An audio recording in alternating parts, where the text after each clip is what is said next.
እንዴት ሰነበታችሁ ኢትዮጵያውያን? ድሮ ልጆች እያለን አባባ ተስፋዬ ተረት ይነግሩን ነበር በቴሌቪዥን። ልጆች የዛሬ አበባዎች የነገ ፍሬዎች እንደምን አላችሁ ለሰላምታ ካቀረቡ በኋላ በጣም የሚመስጥ ተረት ያወራሉ። የተማርንባቸው መጽሐፍት እኔ አሁን ሳስታውሳቸው ልክ እንደ ፈረንጆቹ በቃ በእንስሳት የተመሰሉ ኢቨን አባት እናቶች ታላላቅ ሰዎች ተረት ሲያወሩልን እና አንበሳ እነ ጦጣ ለብልጥነት ጦጣን፣ ለኃይል አንበሳን፣ ለሆዳምነት ጅብን እና በተለያየ መንገድ አሁን የከበደ ሚካኤል በጻፉት ተረቶቻችን የጅብና የጦጣን እኔ እሱ ነገር ሳስታውሰው ይሄ ነገር በእንስሳት ልጆችን ማስተማር እዚህም ሀገር አለ። እኔ አንዳንድ ኤሌመንት እንትን ላይ ያለሁኝ የቴሌቪዥን ጣቢያ አለ የኮሚክ አኒሜትድ የሆኑ የሰዎችም የእንስሳም ብዙ አይነት እና እንደነ ቶም ኤንድ ጄሪ አይጥና ድመት እሱን ኢትዮጵያም እያለን እናይ ነበር። ባይ ዘ ወይ ለዘመኑ ወጣት ምን አይነት ትምህርት እንደተማረ አላውቅም። እኔ በሀገራችን ውስጥ በኤሌመንተሪ ካሪኩለም ምን እንደሆነ ለማወቅ በዩኒቨርሲቲ ተመረቅን የሚሉትን ማየት በቂ ነው ወገኖች።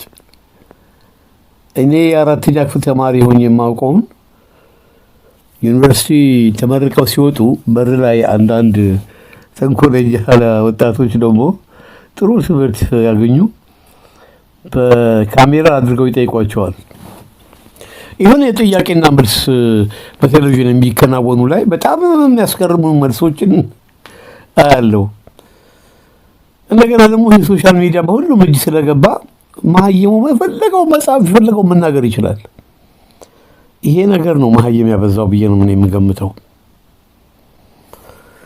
የኢትዮጵያን ታሪካውን የሚያውቅ ወጣት አለ ወይ ብላችሁ ብትጠይቁኝ እኔ እነግራችኋለሁ 98% የኢትዮጵያ አሁን ወጣት የኢትዮጵያን ትክክለኛ ታሪክ አያውቅም። ያ ነው እሱን ደግሞ ያመጣው ምንድነው? ይሄ የዘር ፌዴራሊዝም ህግ አራዊቱ። አንድ የኦሮሞ ወጣት ስለ ኢትዮጵያ ታሪክ ንገረን ብትሉት ስለ አባ ገዳ ይነግራል። እውነቴን ነው ብላችሁ ይሄን በአይኔ ያየሁት ነው። የግድ ኢትዮጵያ ውስጥ መኖር የለብኝም። የሀገሬ ሰዎች ሶሻል ሚዲያ ላይ በደንብ ነው የሚታዩት። በደንብ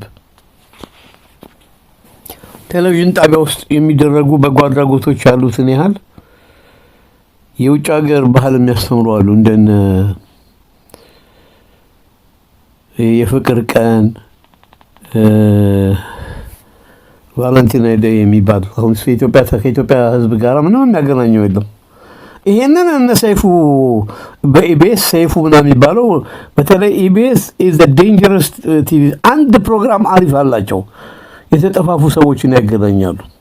the rest completely የኢትዮጵያን ሕዝብ ኢትዮጵያ ጠፍታለች ከምንላቸው በፖለቲካው ነገር ብቻ አይደለም በማህበራዊም ጭምር ብለው ለዚህ ነው በደርግ ጊዜ ወይም በኃይለ ሥላሴ ዘመን የደርግ ጊዜ ነው በደንብ ባቀው እኔ በደርግ ጊዜ አፕሩቫል ይደረጋል ለሰው የሚጠቅምና የማይጠቅም። ምክንያቱም እኛ እንደ ሌሎች የኛ ፐርሰናሊቲ እኔ ካሁን ካለሁበት ከእንግሊዝ ሀገር ጋር አንድ አይደለም። በብዛት ግን የምንመሳሰልባቸው ነገር አለ። እንግሊዞች በጣም እንትን አላቸው፣ ስርዓት አላቸው። በንግግር በሳቅ በተለያዩ ማህበራዊ ግንኙነት ስብዕናቸው ደስ ይለኛል። they have good personality። ለምን ብትሉ እነሱ ማጂክ ወርድ ይችላቸዋል። ይሄ ታንክ ዩ ግሪቲንግስ፣ እንደምን አለ፣ ጉድ ሞርኒንግ፣ ሃው አር ዩ፣ እነዚህ ጉድ ማለትም ጥሩ ቃላቶች የሚባሉትን በሙሉ ወይም ደግሞ ግብረ ገባው እቺ ቃል ጠፍታኝ ነበር። ግብረ ገብ እነሱ ኤቲክስ ነው የሚሉት። የግብኛው ሊመጣብኝ ነበር። እኔ የፈለኩት ግብረ ገብ አላቸው። ኢትዮጵያ ውስጥ አሁን ግብረ ገብ የለም። እንኳንስ እዛ እኛንም እየረወጠ መጥቷል። ለምን መሰላችሁ?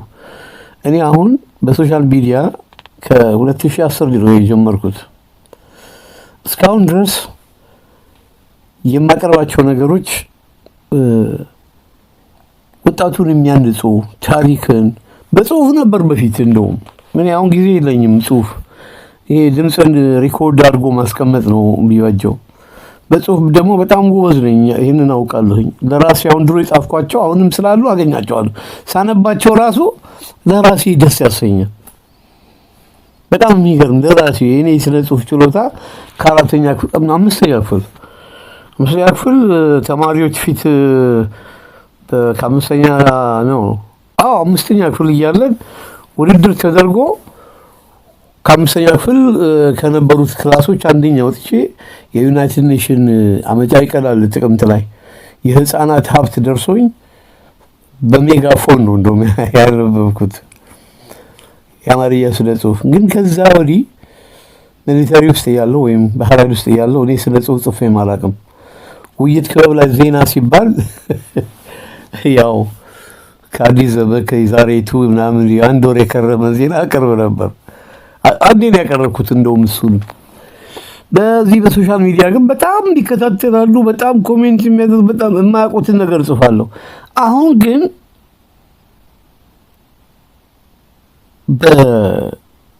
በሪኮርድ ነው የማደርገው ድምጼ። እኔ ወጣቶች ይስሙት ማን ይስሙ አላውቅም። 200 ሰው አይቶታል። አሁን ድሮ በፊት ፌስቡክ ትክክለኛ መረጃ ይሰጥ ነበር። በአሁን ሰዓት 200 ሰው አይቶታል።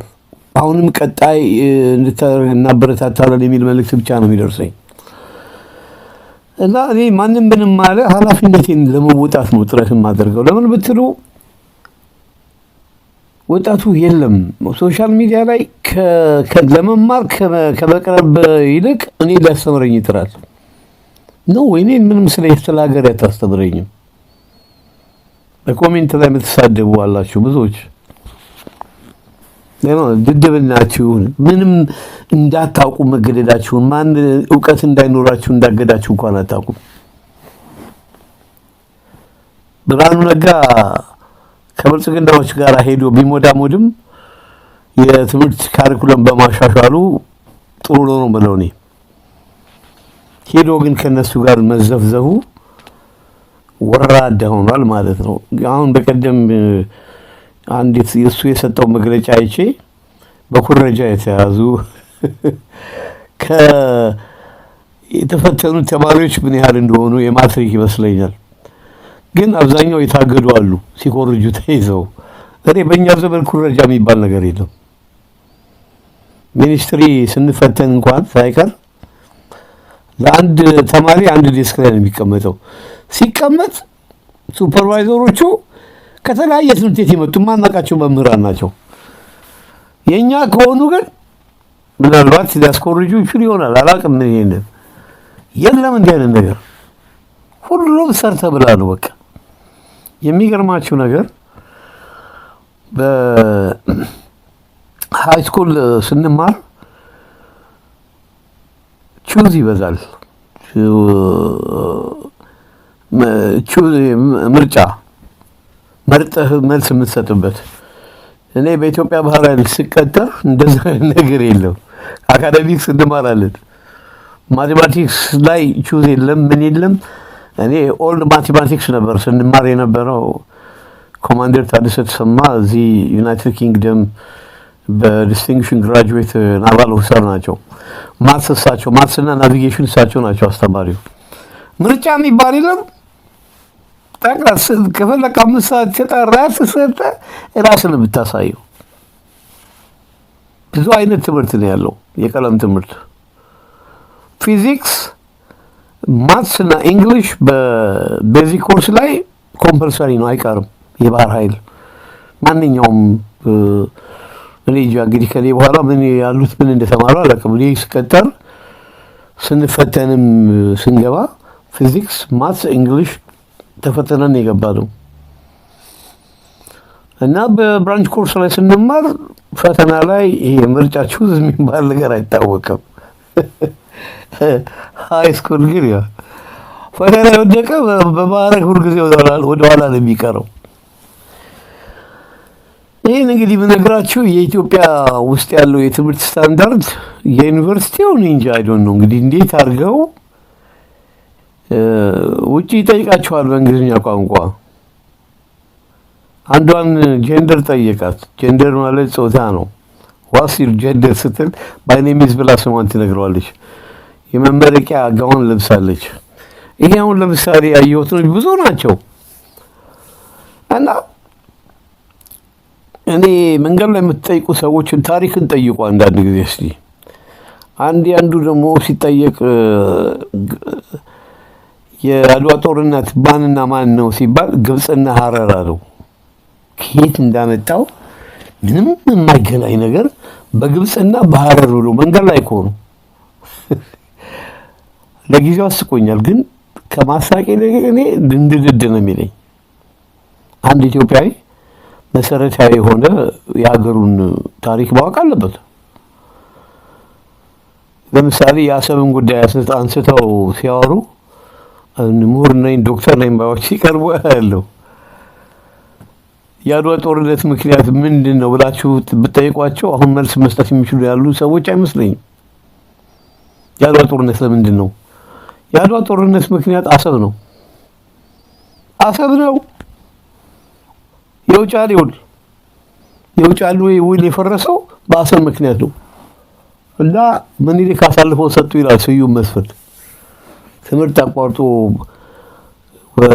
በረሃ የነበረ እሱ እንግዲህ ሽማግሌ የአባቶቻችን እኩያ ነው ስዩም መስፍን። ምን በረሃ የገቡበት ምክንያት ውንብድናቸው ትምህርት አቋርጠው ስለሄዱ ነው። ወገኖች ወደ አሁን ደግሞ እስቲ ወደ ወቅታዊ ልግባ እዚህ ላይ ከሰሞኑ፣ ምክንያቱም የተያያዘ ጉዳይ ስለሆነ ነው። ቴዎድሮስ ካሳሁን ድምፃዊው አንሳ የሚል ምትል ስለ ሰንደቅ ዓላማው አንሳ እያለ ደጋግሞ ቅላጼውን የሚያሰባበት ላይ የሚያሾፉ ወጣቶች አይቻሉኝ ፌስቡክ ላይ። አንድ ታሪክ ልንገራችሁ። እንደው ድል ሆኖ አሁን ወጣት ካዳመጥክ ነው። ዘርአይ ደረስ ስለሚባል ኢትዮጵያዊ ጀግና ታውቃላችሁ ሆነ? ስለ ዘርአይ ደረስ ድሮም ተዘፍኗል በነ ፍሬው ኃይሉ። ዘርአይ ደረስ ሮማ አሉላ ዶጋሊ ወጥተው አልቀሩም ወይ ብትምናም ብሎ ማን ነበር ድምፃዊው ጠፋብኝ። ዘርአይ ደረስ ቤተሰቦቹን እንግዲህ ተወልዶ እድገቱ ኤርትራ ክፍለ ሀገር ነው። ኤርትራም የኢትዮጵያ አካል ነች። አሁንም እንደኔ ተገንጥላለች ምናምን ብዙ ነገር አለ የሚባለው። ለእኔ ኤርትራ አሁንም ኢትዮጵያ ናት። ምክንያቱም ብዙ ጓዶች አሉ እዛ አብረን በሚሊተሪ ውስጥ የኖርን አሁንም በኢትዮጵያዊነታቸውን ያልካዱ። አዲስ አበባ ላላችሁ ጌታቸው ካሳ ድምፃዊው ጌታቸው ካሳ ኢትዮጵያዊነቱን ያልካደ በኢትዮጵያዊነቱ የኖረ ከመሞቱም በፊት እንደ ሰይፉ ሾው ላይ ቀርቦ ኢትዮጵያዊነቱን አሳምሮ ነግሯቸዋል። እንደውም ከዘፈናቸው ዘፈኖች ውስጥ ሀገር ኢትዮጵያ የሚል ዘፈኑ የብዙሃን እናት መመኪያ የምንላት እማማ ናትና ሀገሬን አትንኳት። አዎ ቅድም ያልኳችሁ ዘርአይ ደረስ ወንዱ በሮም ዘርአይ ደረስ እንደው ልነግራችሁ ፈልጌ ነው። አሁን ዘርአይ ደረስ በስሙ የሚጠራ የጦር መርከብም ነበር። እኛ አልደረስንበትም። ተገዝቶ ወዲያው ነው የተሸጠው በፊውል ኮንሰምፕሽን ምክንያት በጣም ብዙ ነዳጅ ይወስድ ነበር አሉ ታሪኩን ስንሰማ በኃይለ ሥላሴ ዘመን። እንደውም እናትየው ተጠርተው እሳቸው ባሉበት ነው ስያሜው የተነገረው። ፎቶግራፍም አለን እኛ የእናቱ። እኛ አልደረስም። ለጣሊያን ጦርነት ጣሊያኖች ኢትዮጵያን ተቆጣጥረው ለአስተርጓሚነት ሮም ከተማ ጣሊያን ዋና ከተማ ወስደውት ነበር እና ጣሊያን ወስደውት አዲስ አበባን የተቆጣጠሩበትን አንደኛ ዓመት ሲያከብሩ ይሄ ለጋር ያለው ሐውልት አይታችሁታል? ይሁዳ አንበሳ እሱ ራሱ ጣሊያኖች እዛ ወስደው ተክለውት ነበር። በኋላ ነው የተመለሰው። ያን ሐውልት ሮም ውስጥ አድርገው እና አንድ ደግሞ የአክሱም ሐውልት እሱን ተመልሷል። አሁን እዛ ሮም አደባባይ ላይ ተክለው አንደኛ ዓመታቸውን ሲቆጣጠሩ የኢትዮጵያን ብሔራዊ ሰንደቅ ዓላማ መሬት ላይ አነጠፉት። አንጥፈው ወታደሮቹ እሱን ደግሞ ለማሾፍ ነው። የኛ አርበኞች ጎራዴ ታጥቀው አንፋሮ የሚባላል እንትን ላይ ጭንቅላት ስለሚደረገው የአንበሳ ጎፈር አይነት እሱ ይደረጋል። በቃ ለምድ ይባላል ደግሞ አለባበሱ ያርበኛው እንደዛ ለብሰና ብለውት ጎራዴን ታጥቀና አሉት። ሄዶ ቆመ። አንድ ኢትዮጵያዊ ብቻውን ያለው እሱ ነው እዛ ቦታ ላይ። ከዛ ወታደሮች በሰንደቅ ዓላማው ላይ በእግራቸው እየረገጡ እየተፉ መረማመድ ጀመሩ። ያን ጊዜ ከትዕግስቱ በላይ ሆነበት። ጎራዴውን ሻፕ መዞ አጠገቡ ያሉትን አንገቱን መቀንጠስ ይጀምራል። ከዛ ከአቅማቸው በላይ ሲሆን በሽጉጥ መተው እግሩን ጣሉት። ከዛ በኋላ ወስደው እስር ቤት ከተቱት። በአጋጣሚ እስር ቤት እያለ በአራተኛው ዓመት እንግዲህ በአምስተኛው ዓመት እንጂ አንድ ዓመት በአንደኛው ዓመት እዛ አክብረዋል። በአምስተኛው ዓመት ጣሊያን በሊቢያ የጀርመኑ ናዚ አላይ ወይም ደግሞ ለሁለት ስለሆነ ሁለት የዓለም ጦርነትን የሚዋጉት ሙሶሎኒ የሚባለው የጣሊያን መሪ ከነሰራዊቱ የትም ቦታ መሸነፍ ጀመረ። በአዲስ አበባ ያሉትን የኢትዮጵያ አርበኞችና ከእንግሊዞች ጋር በመሆን ተጠናቀቀ። እንግሊዝ ወታደሮችም በተው እርዳታ አድርገዋል። አዲስ አበባ ላይ ከጃንሆይ ጋር ሆነው ከሱዳን ተነስተው እስከ አዲስ አበባ እና ከዛ በኋላ ይሄ ታሪክ በጃንሆይ ተሰማ። ጃንሆይ የኢትዮጵያ ምርኮኞች ወደ የጦር ምርኮኞች ወደ ሲሲሊ የሚባል ደሴት አለች ጣሊያን። ከዛ ውስጥ አንዱ የፍቅር እስከ መቃብርን የጻፉት ሐዲስ ዓለማየሁ አሉበት ከምርኮኛ አርበኞች ማለት ነው።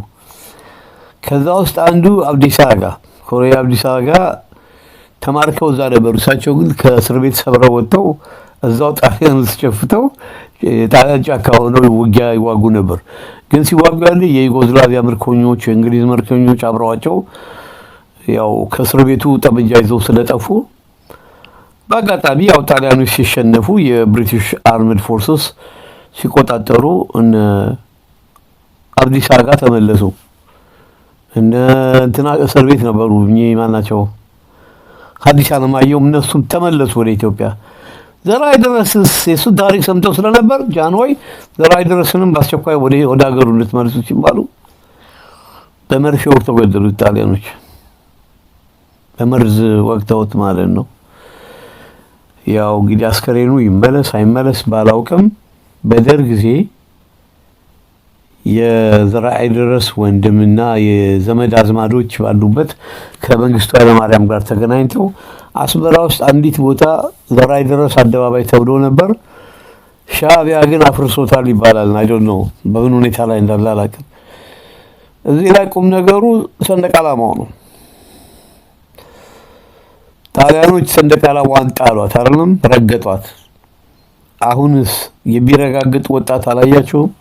የሚያቃጥል አላያቸውም? ህዝቡ ሰንደቅ ዓላማ ይዞ ሲወጣ እናንተ ልሙጥ ብላችሁ የምትሰድቡት እኛ ንጹህ ነው፣ ልሙጥ ስድብ ነው። ዩኒፎርም የለበሱ የአብይ አህመድ ፖሊስ ወይም ጦር ሰራዊት ትሉ ይሆናል። ወንበሬ ነው የምላቸው ነው። ብሔራዊ ሰንደቅ ዓላማን ሜዳ ላይ ይጥሉ ነበር ከህዝብ እየነጠቁ። የጣሊያኖችን ታሪክ ስቲል ተደግሟል። ለዛ ነው ሰንደቅ ዓላማችን ተዋርዳ ተጥላለች። አንሳ እያለህ ነው ቴዲ አፍሮ አንሳ። እንግዲህ ተመልከቱ፣ እኔ በልጅነቴ ነው ይህን ታሪክ የተማርኩት። ዳስ ዋይ ለሰንደቅ ዓላማ ያለኝ ፍቅር፣ ይቺ ሰንደቅ ዓላማ አርበኞች ተሰውተውላታል። አንዱ ይሄ ዘር አይደረስ ነው ራስ አበበ አረጋይ አርበኞች ኢቨን በአስመራ ከተማ ውስጥ ጣሊያኖች ቀኝ ሲገዙ ተከልክሎ ቤተክርስቲያን ውስጥ ብቻ ነበር ባንዲራዋ የምትብለበለበው እቺ አረንጓዴ ቢጫ ቀይ ኤርትራ ውስጥ ማለት ነው። ስለዚህ ቴዎድሮስ ካሳሁን አንሳ እያለ ደጋግሞ ቅኔው ይሄ ነው። ጣሊያኖች ጣሉት፣ ዘር አይደረስ ደግሞ ለዛች ሰንደቅ ዓላማ አንስቶ እነሱን አንገቱን ብሎ ነው የጣለው። የኢትዮጵያ ብሔራዊ ሰንደቅ ዓላማ አሁንም መሬት ላይ እንደተጣለች ነው ያለችው። ለምን የጎጥ ሰንደቅ ዓላማ ተሰጥቶ ጸረ ኢትዮጵያዊነት ነው ይሄ። የአማራ ሰንደቅ፣ የትግሬ ሰንደቅ፣ የሐረሪ ሰንደቅ፣ የሶማሌ ሰንደቅ ተብሎ እንዲህ አይነት ወራዳ ተግባር ተሰርቷል ኢትዮጵያ ላይ። ለዛም ነው እኛ ምን እያለን ያለ ነው? የሽግግር መንግስት ምርጫ እኮ ቢደረገው የህገ መንግስት መጀመሪያ መኖር አለበት። ኢትዮጵያ ህገ መንግስት የላትም። እንዴት አድርገህ ነው ምርጫ የምታደርገው? እንዴት አድርገህ አሁን እስካሁን ድረስ ተደረገ የሚባለው ምርጫ ህወሓትም ምርጫ እያለ 27 ዓመት ተቀምጧል። ይሄኛው ገና ዓመት ይቀመጣሉ እያለ ነው። ነው ወይ? መጀመሪያ ህገ መንግስት ያስፈልገናል ወገኖች። ኢትዮጵያ ህገ መንግስት የላትም። ስለዚህ አንሳው፣ የወደቀውን ባንዲራ አንሳ እያለ ነው። ማን ነው ማንሳት ያለበት? ትኩስ ኃይል ወጣቱ። ሰንደቅ ዓላማውን ለማንሳት ምን ማድረግ አለብህ? ያለውን ስርዓት መደምሰስ አለብህ። መደምሰስ ስላችሁ መግደል አይደለም፣ ከስልጣን መውረድ አለባቸው። ከዛ በኋላ የኢትዮጵያ ህዝብ አንድነት ሆኖ የሽግግር መንግስት ይቋቋምና ያ የሽግግር መንግስት ህገ መንግስት ያወጣል። ህገ መንግስት ሲያወጣ መቼ እንደሚያበቃ ምርጫ ከመደሩ የምርጫ ራሱ አንድ መንግስት ሲቋቋም መደረግ ያለባቸውን አሁን በዘር ፖለቲካ ነው የተደራጀው። እንዴት አድርገህ ነው ምርጫ የምታደርገው? አሁን ብዛት ከወሰዳችሁ የኦሮሞ ማህበረሰብ አሁን አብይ አህመድ ይመረጣል ብላችሁ እንዳታስቡ። በኦሮሞ ህዝብን በማስተባበር ነበር እሱ አድማ እያስነሳ ያለው አብይ አህመድ። በፍጹም